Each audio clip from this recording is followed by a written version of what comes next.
Hello everyone, आपका स्वागत है आपके चैनल पे। जैसा कि आप जानते हैं कि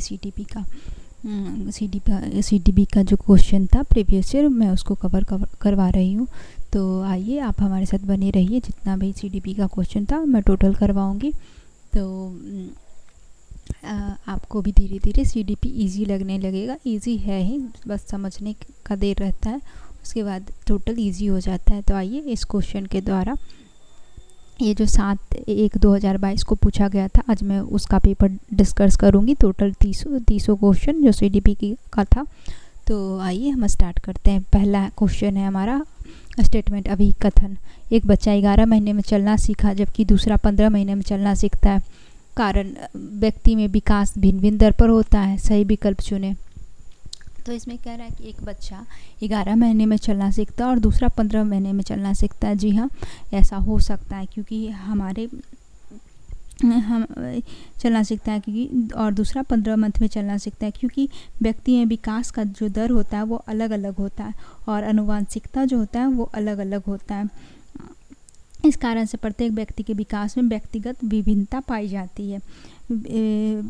विकास सभी व्यक्ति में एक समान होता है, जैसे शैशव अवस्था, बाल अवस्था, उसके बाद किशोर अवस्था। लेकिन शारीरिक वृद्धि और विकास का दर जो है अलग अलग होता है। जैसे कोई बालक प्रभावशाली होता है, कोई मंद बुद्धि वाला होता है, कोई शारीरिक रूप से कमज़ोर होता है। तो ये जो है हमारा ए करेक्ट आंसर हो जाएगा, दोनों होगा। ये जो है हमारा ए करेक्ट आंसर हो जाएगा क्योंकि दोनों बात जो है सही बताया जा रहा है, इसीलिए ऑप्शन ए हमारा सही हो जाएगा। ऑप्शन ए करेक्ट हो जाएगा। ए और आर दोनों सही है। अगला क्वेश्चन देखते हैं। विकास किस पर निर्भर करता है? ऑप्शन ए है हमारा आनुवांशिक बनावट, दूसरा है भौतिक वातावरण, तीसरा है सामाजिक सांस्कृतिक कारण। तो विकास किस पर निर्भर करता है? विकास आनुवांशिकता एवं वातावरण का दोनों पर निर्भर करता है।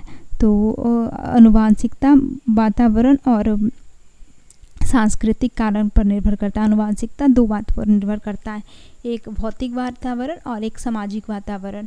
भौतिक वातावरण में जैसे कि अगर कोई ठंडा प्रदेश में रहता है, जलवायु पर निर्भर करता है। जैसे कोई ठंडा प्रदेश में रहता है तो गोरा होता है और बुद्धिमान होता है। गर्म प्रदेश वाले व्यक्ति काले, चिड़चिड़े, आक्रामक स्वभाव के होते हैं। ऐसा भौतिक वातावरण पर निर्भर करता है। और जब सामाजिक सांस्कृतिक कारक, तो यहाँ पर इसमें रहने वाले बच्चे सभ्यता संस्कृति सीखते हैं, रीति रिवाज सीखते हैं, सामाजिक व्यवस्था सीखते हैं। तो इसका जो करेक्ट आंसर हो जाएगा पहला, दूसरा, तीसरा, आनुवांशिक वातावरण, भौतिक वातावरण और सामाजिक सांस्कृतिक कारण। ये तीनों जो है विकास निम्नलिखित में तीनों पर निर्भर करता है। ये ऑप्शन 4 इसका करेक्ट आंसर हो जाएगा। अगला क्वेश्चन देखते हैं।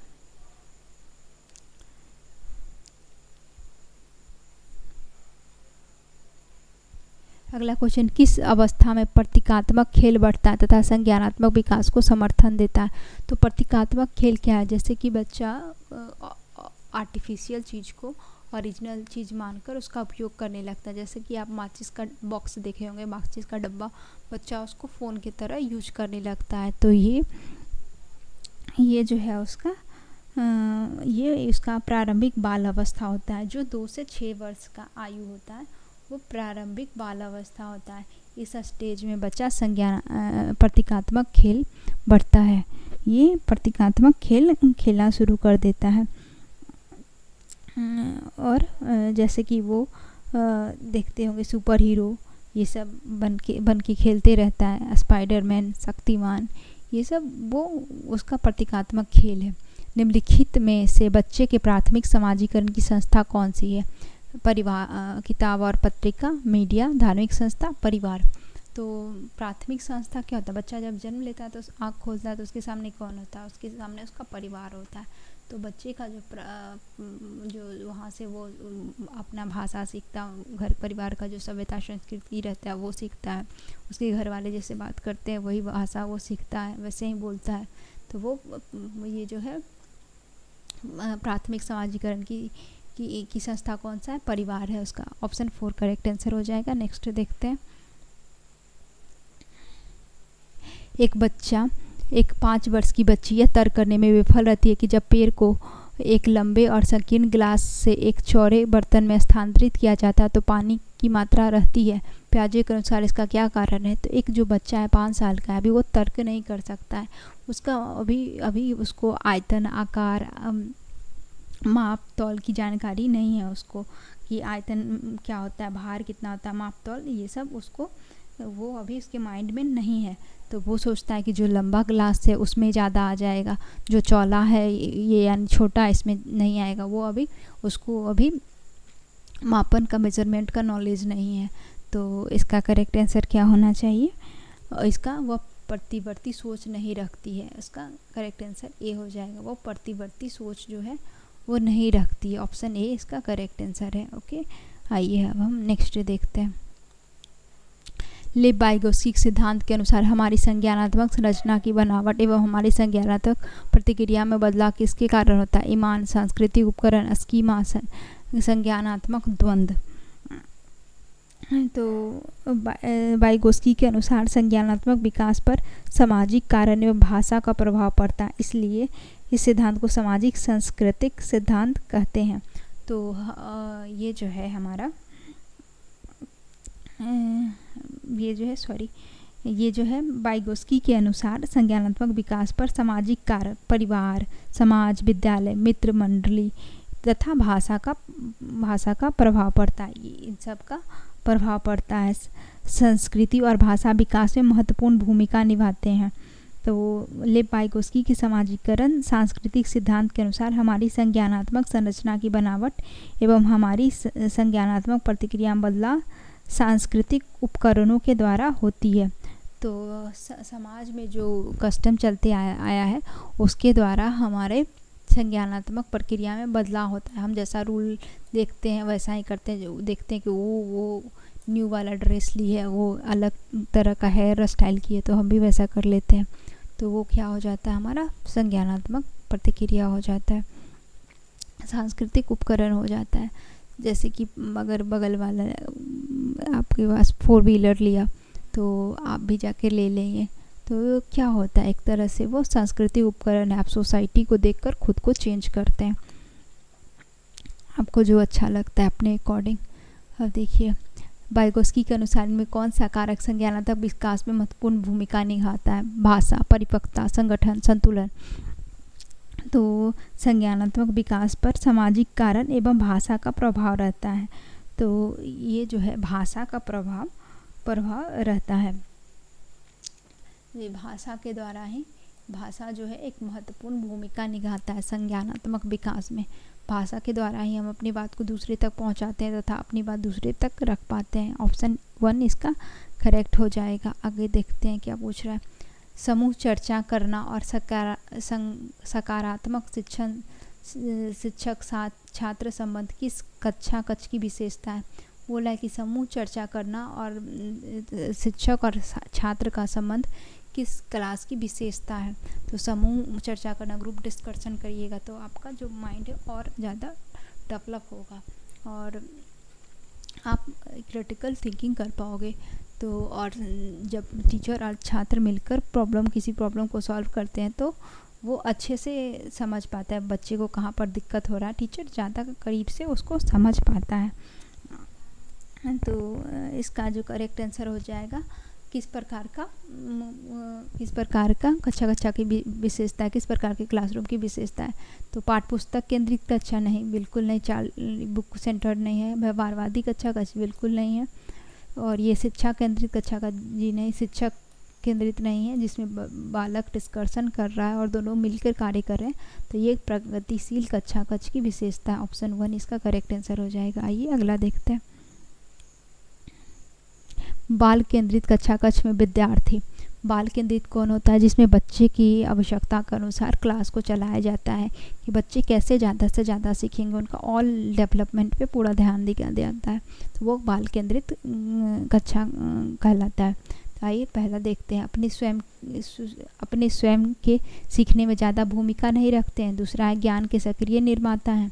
तीसरा है कोरी पट्टी के रूप में देखे जाते हैं। चौथा है निष्क्रिय रूप से शिक्षक का अनुकरण और अनुसरण करते हैं। तो बाल केंद्रित कक्षा में क्या देखने को मिलता है? बाल केंद्रित जो कक्षा है उसमें ज्ञान के सक्रिय निर्माता होते हैं। विद्यार्थी जो हैं वो एक्टिव रहते हैं, वो नॉलेज ज़्यादा गेन करते हैं। आगे देखते हैं क्या है। कोल वर्ग के किस चरण में व्यक्ति तर्क करता है कि सही कार्रवाई विवेक से स्व चुने हुए नैतिक सिद्धांत द्वारा परिभाषित की जा सकती है? पहला, अच्छी लड़की, अच्छा लड़का विन्यास, सामाजिक अनुबंधन विन्यास, सामाजिक व्यवस्था बनाने का विन्यास, सार्वभौमिक नैतिक विन्यास। तो कोल वर्ग के सार्वभौमिक नैतिक सिद्धांत अभिन्यास में व्यक्ति तर्क करते हैं सही कार्रवाई विवेक से स्वयं चुने हुए नैतिक सिद्धांत द्वारा परिभाषित की जाती है। तो इसमें जो हो जाएगा सार्वभौमिक नैतिक सिद्धांत अभिन्यास, ऑप्शन 4 इसका करेक्ट आंसर हो जाएगा।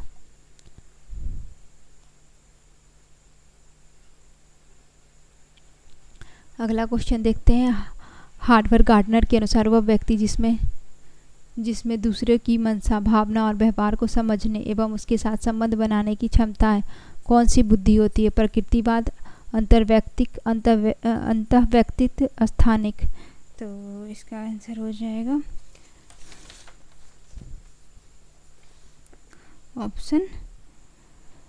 हार्वर्ड गार्डनर के अनुसार वह व्यक्ति जिसमें दूसरों की मंशा, भावना और व्यवहार को समझने उसके साथ संबंध बनाने की क्षमता होती है, उसमें अंतर व्यक्तिक बुद्धि होती है, इंटरपर्सनल इंटेलिजेंस होती है।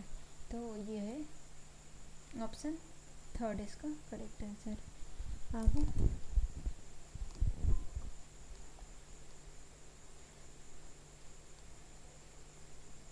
जब बच्चे स्कूल में प्रवेश करते हैं, तो जब बच्चा स्कूल में प्रवेश करता है वह उन्हें अपनी मातृभाषा में बोलने की अनुमति दी जानी चाहिए, क्योंकि अभिव्यक्ति महत्वपूर्ण है। स्कूल की भाषा में न बोलने पर उन पर जुर्माना लगाना चाहिए। तीसरा, उन्हें स्पष्ट रूप से बताया जाना चाहिए कि स्कूल की एक अलग भाषा है और उन्हें अपनी मातृभाषा बिल्कुल नहीं बोलना चाहिए। उनके माता पिता को घर पर ही स्कूल की भाषा का प्रयोग करने के लिए कहा जाना चाहिए। तो जब बच्चा स्कूल में प्रवेश करता है तो उसको उसकी मातृभाषा में बात करने देना चाहिए, ताकि वो अपनी बात को रख सके और वो अपना जिस तरह से भी वो उसकी मातृभाषा है वो अपने घर की भाषा को अपने क्लासरूम में भी बोल सकता है, बात कर सकता है। इससे किसी को दिक्कत नहीं होना चाहिए। तो इसका जो करेक्ट आंसर हो जाएगा ऑप्शन 1 जो है, उन्हें अपनी मातृभाषा में बोलने की अनुमति दी जानी चाहिए, क्योंकि अभिव्यक्ति महत्वपूर्ण है। ऑप्शन 1 इसका करेक्ट आंसर हो जाता है। आगे देखते हैं।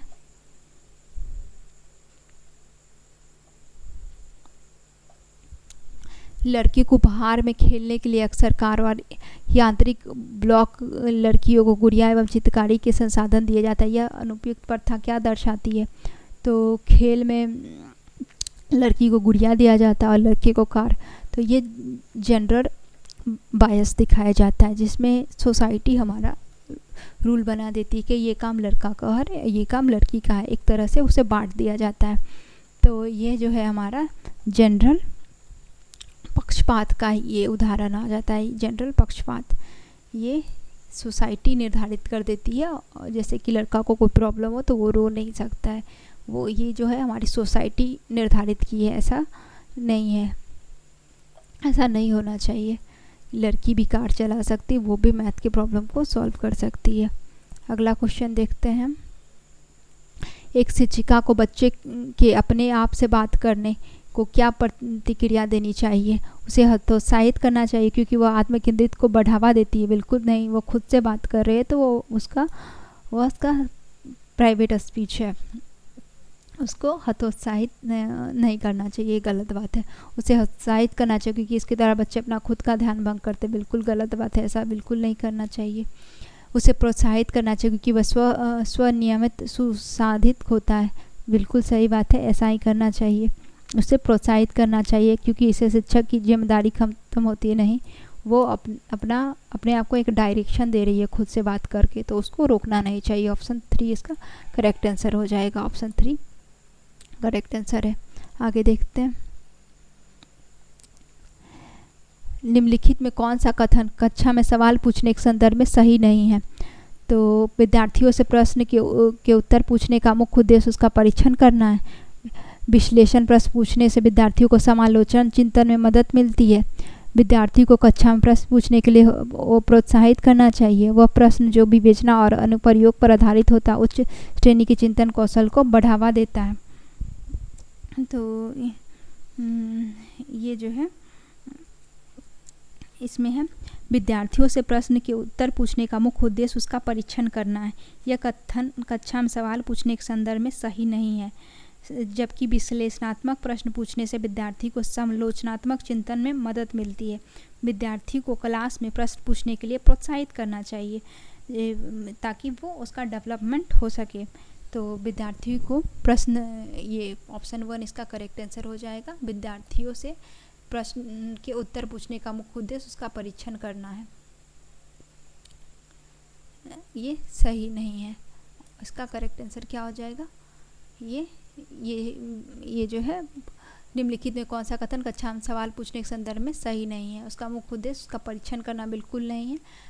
विश्लेषणात्मक प्रश्न पूछने से विद्यार्थियों को समालोचन चिंतन में मदद मिलती है, जी हाँ, और उसको प्रोत्साहित करना चाहिए, बिल्कुल प्रोत्साहित करना चाहिए। ये तीनों, इसका करेक्ट आंसर ऑप्शन 1 हो जाएगा और ये सब बात सही है। ऑप्शन 1 इसका करेक्ट आंसर है, ऑप्शन 1। समावेशी शिक्षा के लिए निम्नलिखित में कौन सा सहायक है? तो समावेशी शिक्षा जो होता है जिसमें समान बालक और विशेष आवश्यकता वाले बालक दोनों मिलकर पढ़ाई करते हैं, वो हमारा समावेशी कक्षा कहलाता है। तो इसमें हो जाएगा विद्यार्थियों के बीच प्रतिस्पर्धा करना बिल्कुल नहीं, उसमें कंपटीशन करवाना ये उद्देश्य नहीं है। लचीला पाठ्यक्रम और मैं स्कूल कैलेंडर, जी नहीं, कैलेंडर को पूरा करना ही काम नहीं। विद्यार्थियों की आवश्यकता अनुसार उचित आवास, जी हाँ, सभी समावेशी शिक्षा में सभी बच्चों की आवश्यकता को ध्यान में रखकर उसका सिलेबस कंप्लीट कराया जाता है, उसका ऑल ओवर डेवलपमेंट पे ध्यान दिया जाता है। अगला क्वेश्चन देखते हैं। निम्नलिखित में कौन किसी व्यक्ति के हाथ से आँख के तालमेल, संतुलन और शारीरिक निपुणता की क्षमता को प्रभावित करता है? तो ये जो होता है डिस्प्लेक्सिया होता है, समय वैकल्प, जो व्यक्ति की गति, निर्णय, स्मृति और कुछ संज्ञानात्मक कौशल की समस्या होती है। डिस्प्लेक्सिया शरीर की प्रतिरक्षा और तांत्रिक तंत्र को भी प्रभावित करती है। अतः किसी व्यक्ति के हाथ से आँख के तालमेल, संतुलन और शारीरिक निपुणता की क्षमता को ये प्रभावित करता है। ऑप्शन डी इसका करेक्ट आंसर हो जाएगा। ये जो है हमारा गति समन्वय वैकल्प, गति समन्वय वैकल्प जो है ये इस कारण से इस रोग को होने से आँख और शरीर के बीच में तालमेल बैठाने में दिक्कत होता है, तांत्रिक तंत्र को ये प्रभावित कर देता है। ये कौन कर देता है? डिस्प्लेक्सिया नामक रोग जो होता है। आगे देखते हैं। उन विद्यार्थियों के सफल समन्वेषण के लिए जिन्हें दृष्टिबाधिता है, एक शिक्षक को क्या करना चाहिए? दृष्टिबाधिता यानी कि जिसको देखने में प्रॉब्लम है, वैसे स्टूडेंट के लिए क्या करना चाहिए? आसपास की चित्रकारी सामग्रियों में मौखिक स्पष्टीकरण को जोड़ना चाहिए। मौखिक स्पष्टीकरण को जोड़ना चाहिए। उसके बाद है इन विद्यार्थियों को हाथ लिखित नोट्स देना चाहिए। जब उनको देखने में दिक्कत है तो हाथ लिखित नोट देकर आप क्या करिएगा? विषय वस्तु को पढ़ने के लिए केवल ब्लैक बोर्ड का प्रयोग करना चाहिए, ये भी बिल्कुल गलत है। केवल ब्लैक बोर्ड का यूज करने से दृष्टिबाधिता को कोई सहायता नहीं मिलेगी। उन्हें स्कूल के लिए अलग संकाय दाखिला देना चाहिए, बिल्कुल नहीं, उनको अलग स्कूल में भी दाखिला नहीं देना चाहिए। आसपास के चित्रकारी सामग्री को मौखिक स्पष्टीकरण से जोड़ देना चाहिए। ऑप्शन 1 इसका करेक्ट आंसर हो जाएगा। आइए अगला क्वेश्चन देखते हैं। जनजातीय समुदाय के विद्यार्थियों के सफल समावेशन के लिए एक शिक्षिका को निम्नलिखित में किससे बचना चाहिए? ऑप्शन 1 है उसके दैनिक जीवन और परिवेश से उदाहरण शामिल करना। दूसरा, उसके सामाजिक सांस्कृतिक संदर्भ को महत्व और सम्मान देना। पाठ्यक्रम में उसकी संस्कृति में प्रचलित लोकगीत और गीतों को शामिल करना। चौथा, उनके संप्रदाय को पढ़ाना जो उनके जीवन के लिए पूरी तरह से अप्रासंगिक है। तो जनजातीय समुदाय के विद्यार्थियों के सफल समावेश के लिए एक शिक्षक को उन संप्रदाय को पढ़ाने से बचना चाहिए कि छात्र के जीवन कि जीवन से जो नहीं जुड़ा हुआ ऐसे चीज़ को उसको नहीं पढ़ाना चाहिए, उससे बचना चाहिए। ऐसा चीज़ पढ़ाना चाहिए जिससे उसका विकास हो सके, वो कुछ कर सके। तो इसका करेक्ट आंसर हो जाएगा उन संप्रदाय को पढ़ाना जो उनके जीवन के लिए पूरी तरह से अप्रासंगिक है। ये पढ़ाने से टीचर को बचना चाहिए। जो उनके जीवन से जुड़ा ही नहीं है उसको बताकर क्या करिएगा। तो ऑप्शन 4 इसका करेक्ट आंसर हो जाता है। अगला क्वेश्चन देखते हैं, निम्नलिखित में कौन सा विकल्प दी गई दिव्यांगता और संबंधित विद्यार्थियों के समावेशन हेतु यथोचित संयोजन रणनीति का सही युग्म है। तो ये जो है हमारा क्वेश्चन, ध्यान न्यूनता, अतिक्रियता, विकार, लंबी अवधि की फिल्म दिखाना, स्वलनशीलता, जितना हो सके उतना समय सारणी, पाठन वैकल्प, जटिल गणना पर आधारित प्रश्न दे, वाकवादिता, मूल्यांकन के केवल मौखिक रूप को स्वीकार करें। तो ये जो होता है ऑप्शन बी, स्वलीनता, यह एक दिमागी बीमारी है। इसमें मरीज ना तो अपनी बात ठीक से बोल पाता है, ना ही दूसरे को अपनी बात समझा पाता है। तो ऑप्शन 2 इसका करेक्ट आंसर हो जाएगा। ये इसका सही युग्म है। अगला क्वेश्चन देखते हैं, शिक्षक को निर्णय लेने में विद्यार्थी को शामिल करना चाहिए और कक्षा में सक्रिय भागीदारी को प्रोत्साहित करना चाहिए। अधिगम शिक्षक द्वारा विद्यार्थी को सीधे हस्तांतरित किया जाना चाहिए। शिक्षक को निर्णय लेने में विद्यार्थी को शामिल किया जाना चाहिए, हाँ बिल्कुल, और सक्रिय भागीदारी के लिए प्रोत्साहित करना चाहिए। अगर टीचर कुछ बता रहा है तो उसमें विद्यार्थी को भी शामिल करना चाहिए। बताइए सही है कि नहीं। इससे बच्चे क्या होते हैं, एक्टिव रहते हैं, और बच्चे को प्रोत्साहित करना चाहिए। तुम भी पूछो, तुम शांत काहे बैठे हो। अधिगम शिक्षक द्वारा विद्यार्थी को सीधे हस्तांतरित किया जाता है। तो ये जो है हमारा इसमें करेक्ट आंसर क्या हो जाएगा, अधिगम शिक्षक द्वारा विद्यार्थी को सीधा स्थानांतरित किया जाता है। ए और आर दोनों सही है। ए सही है लेकिन आर गलत है। अधिगम शिक्षक द्वारा विद्यार्थी को सीधे हस्तांतरित किया जाता है, ये ऐसा नहीं होगा। ये ए सही है और आर क्या है, गलत है। अगला देखते हैं,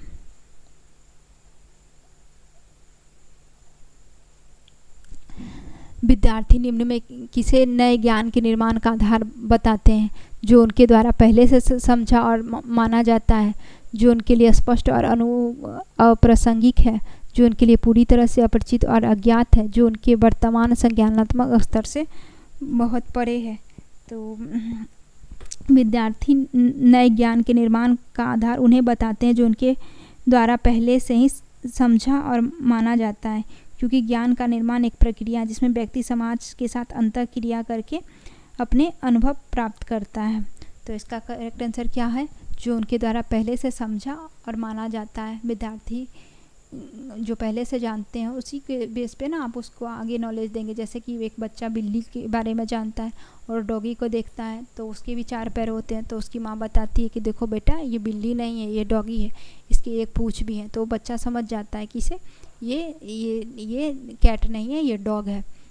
तो पूरा ज्ञान के बेस पे ही हम उसके नए ज्ञान का विकास करते हैं। अब अगला देखते हैं, सीखने के सामाजिक संदर्भ के संबंध में निम्नलिखित में कौन सा कथन सही नहीं है। ऑप्शन 1 है, संप्रेषण एवं अंतःक्रिया करने के लिए महत्वपूर्ण है। सीखने के सामाजिक संदर्भ में संप्रेषण एवं अंतःक्रिया के लिए महत्वपूर्ण है। सीखने का सभी कार्य व्यक्ति द्वारा उसके दिमाग में किया जाता है। विद्यार्थी स्कूल में अपनी संस्कृति से बहुत कुछ समझ ले कर आते हैं। जब विद्यार्थी एक दूसरे की सहायता करते हुए सहयोगात्मक रूप से कार्य करते हैं तथा उनका अधिगम सुदृढ़ एवं परिष्कृत होता है। तो इसका करेक्ट आंसर हो जाएगा, विद्यार्थी स्कूल में अपनी संस्कृति से बहुत सी समझ लेकर आते हैं। बच्चा जब एडमिशन कराता है तो उसके पास पहले से ही बहुत सारा नॉलेज रहता है, वो उसके पास एक नॉलेज लेकर भी विद्यालय में एंट्री करता है। नेक्स्ट देखते हैं, निम्नलिखित में कौन सा कारक विद्यार्थी का सफलता के लिए जिम्मेदार है। असंदर्भिक पाठ्यक्रम, दूसरा विषय वस्तु को प्रस्तुत करने के लिए विविध तरीके, विद्यार्थी केंद्रित गतिविधियाँ, व्यक्तिगत विभिन्नताओं का मान। तो असफलता के लिए कौन सा जिम्मेदार है? तो इसका जो करेक्ट आंसर हो जाएगा असंदर्भिक पाठ्यक्रम, जो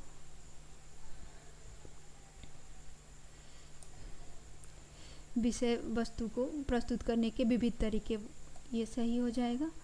विद्यार्थी केंद्रित गतिविधियाँ, उससे रिलेटेड जो है वो एक्टिविटी कराना भी, ये भी सही हो जाएगा। व्यक्तिगत विभिन्नताओं का मान, अलग अलग तरीके से बताना, ये भी सही हो जाएगा। इसका करेक्ट आंसर क्या हो जाएगा? असंदर्भिक पाठ्यक्रम, ऑप्शन 1 इसका करेक्ट हो जाएगा। अगला क्वेश्चन देखते हैं। प्रभावी अधिगम के लिए शिक्षार्थी डैश भागीदारी की आवश्यकता होती है? सक्रिय, विनम्र, आंशिक, निष्क्रिय। तो प्रभावी शिक्षण कब होता है? जब बच्चा एक्टिव रहता है। उसके एक्टिव हुए बिना प्रभावी शिक्षण नहीं हो सकता। इसका करेक्ट आंसर ऑप्शन 1 हो जाएगा। अगला देखते हैं।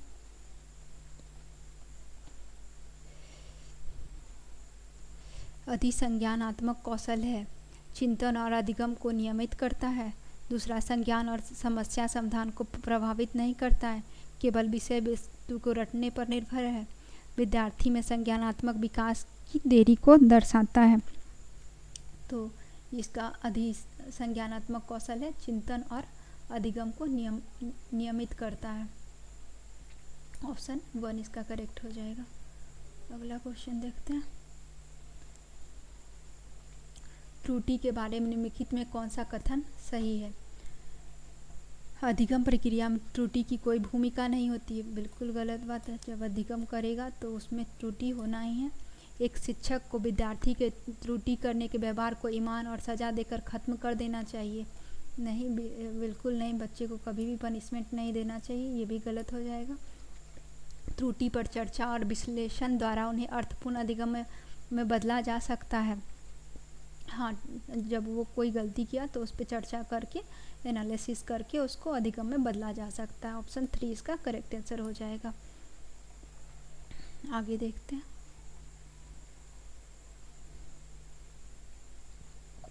अधिगम और सूचना प्रसंस्करण एवं संवेग और प्रवृत्ति का संबंध किस प्रकार का है? ऑप्शन 1, अधिगम और सूचना प्रसारण संवेग से काफ़ी हद तक प्रभावित होते हैं। संवेग एवं अधिगम, सूचना प्रसंस्करण का एक दूसरे से कोई संबंध नहीं है, ये गलत हो जाएगा। सकारात्मक संवेग अधिगम और सूचना प्रसारण को नकारात्मक रूप से प्रभावित करता है। जिन्हें टेक्नोलॉजी जो है वो नकारात्मक रूप से प्रभावित नहीं करता, ये भी गलत हो जाएगा। नकारात्मक संवेग अधिगम और सूचना प्रसंस्करण को सकारात्मक रूप से प्रभावित करता है। तो इसका जो हो जाएगा ऑप्शन 1 करेक्ट हो जाएगा। अधिगम और सूचना प्रसंस्करण संवेग से काफ़ी हद तक प्रभावित होते हैं।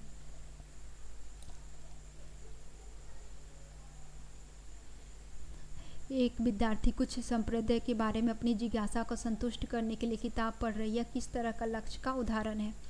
ऑप्शन 1 है महारत हासिल करने की दिशा में उन्मुख लक्ष्य। दूसरा, परिहार उन्मुख महारत लक्ष्य। प्रदर्शन की दिशा में उन्मुख लक्ष्य, परिहार उन्मुख प्रदर्शन लक्ष्य। तो महारत हासिल करने की दिशा में उन्मुक्त लक्ष्य, ऑप्शन 1 इसका करेक्ट आंसर हो जाएगा। आगे देखते हैं। राष्ट्रीय शिक्षा नीति 2020 का केंद्रीय बिंदु क्या है? कठोर पाठ्यक्रम, शिक्षा नीति और मूल्यांकन। कठोर पाठ्यक्रम ये कभी नहीं होगा, ऑप्शन 1 गलत है। बहुभाषिकता और समग्र शिक्षा। तीसरा है परीक्षा की ओर और उसके करके सीखने के लिए। बिल्कुल नहीं, परीक्षा पे ना फोकस नहीं किया गया है। आकलन और योगात्मक तरीकों को अपनाना। बिल्कुल नहीं, ऑप्शन 2 है बहुभाषिकता और समग्र शिक्षा पर विशेष जोर दिया गया, इसमें ऑप्शन 2 इसका करेक्ट आंसर हो जाएगा। ओके, आज के लिए इतना ही। Thank you so much.